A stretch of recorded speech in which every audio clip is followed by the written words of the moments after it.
OBC creamy लेअरचा पेच supreme कोर्टात. केंद्र सरकारच्या याचिकेवर लवकरच सुनावणी. नागरी सेवा 2025च्या नियुक्त्या रखडल्या. पालकांच्या पगारावर क्रीमी लेअर ठरणार नाही.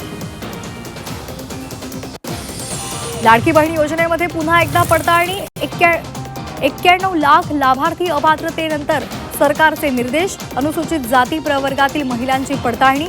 आणखी काही लाडक्या बहिणी अपात्र ठरणार का, हा प्रश्न. मनोज जरांगेंचा मुंबईमध्ये आंदोलनाचा इशारा. मुंबईत आंदोलनासाठी सरकारचे नवे नियम. आंदोलनासाठी आझाद मैदान हे एकमेव ठिकाण निश्चित. मोर्चाच्या 7 दिवस आधी परवानगी बंधनकारक. आंदोलनामध्ये बैलगाडी, जड वाहनं आणि प्राणी आणायला बंदी.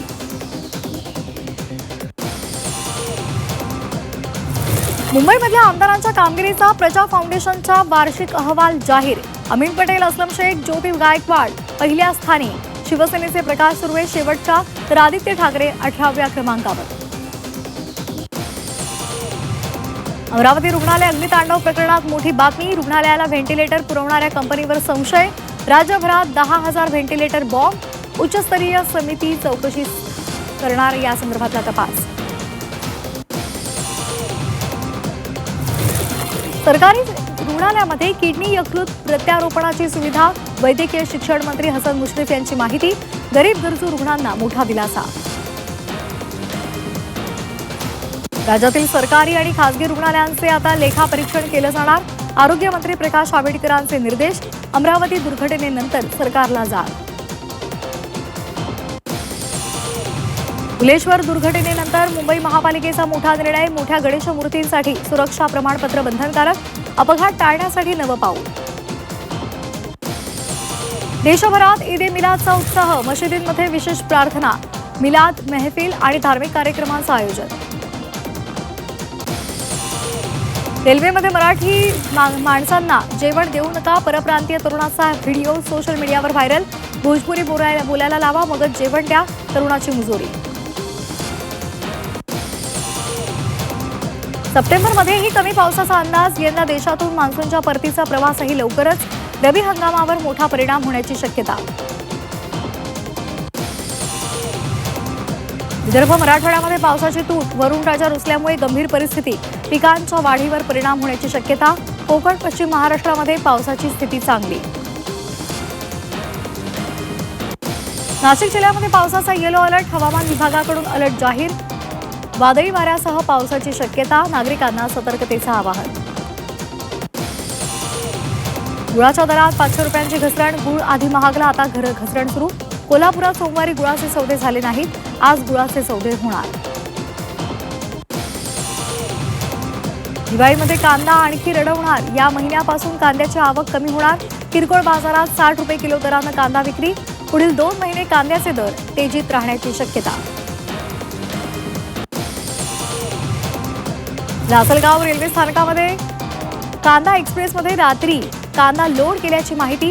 काल दिवसभरात एकच ट्रक तिथे उभा होता. नाफेड एसीसीएफचा कारभार संशयाच्या भोवऱ्यात. रिंग रोड बाधित शेतकऱ्यांना पोलिसांनी रोखलं. मुंबईकडे जाणाऱ्या शेतकऱ्यांना नाशिकमध्ये रोखलं. इंदिरानगर पोलिसांनी शेतकऱ्यांना अडवलं.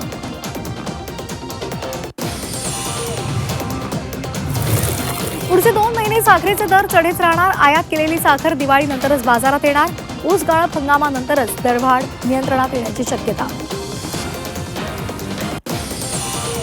मराठी रिक्षा आणि टॅक्सी चालकांना मराठी शिकण्यासाठी आणखी 4 महिन्यांची मुदत. परिवहन मंत्री प्रताप सरनाईक यांची माहिती. आदित्य ठाकरेंचा आज रत्नागिरीचा दौरा. लोटे एमआयडीसीची पाहणी करणार. एमआयडीसीतल्या उद्योजकांशी संवाद साधणार. पुण्यामध्ये आदिवासी विद्यार्थ्यांचं आंदोलन. सुप्रिया सुळेंचा आंदोलकांशी संवाद, तर रोहित पवार आणि सुजात आंबेडकरांकडून विद्यार्थ्यांची आंदोलनस्थळी भेट.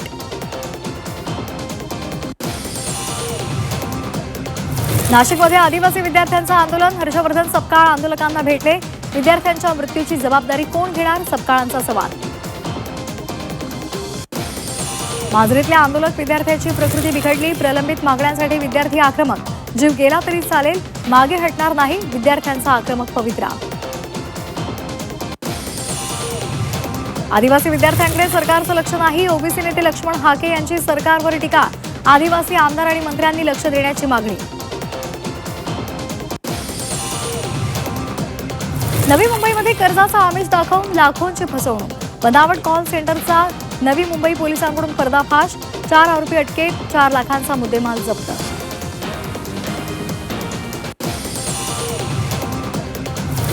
पालघरच्या मोखाड्यामध्ये धर्मांतराचा प्रयत्न, 22 महिलांविरोधात पोलीस ठाण्यामध्ये गुन्हा दाखल, एका तरुणाला धर्मांतरासाठी प्रवृत्त केल्याचा आरोप.